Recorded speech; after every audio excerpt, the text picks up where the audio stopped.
Panahon na naman ng pagsusulit. Ang mga mag-aaral ay nagsusunog ng kilay upang matagumpayan ang isa sa pinakamalaking pagsubok sa buhay ng isang mag-aaral. Ngunit sa paglipas ng panahon, paano nga ba nagre-review ang isang Generation Alpha na mag-aaral? Ano kanilang ginagawa sa likod ng kanila paghahanda? Halika!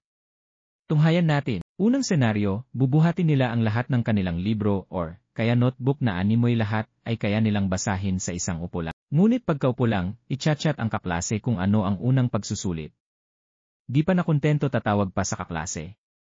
Dahil sa pagtatanong umabot na sa punto na nakapokus na siya sa kanyang cellphone, pagkatapos makipag-usap sa kaklase, makikinig ng music habang ito ay nagre-review. Scroll lang sa cellphone habang nakikinig. Biglang naisip na may exam pala kinabukasan. Ang masama dinalaw na siya ng antok. Ngunit kailangan niyang tapusin ang pag-review. Hanggang sa makaramdam siya na parang nilalagnat tuloy. Ito ay pawang mga obserbasyon na nakikita sa mga Alpha Generation kung sila ay nagre-review. Ngunit hindi lahat ng mga mag-aaral ay ganito.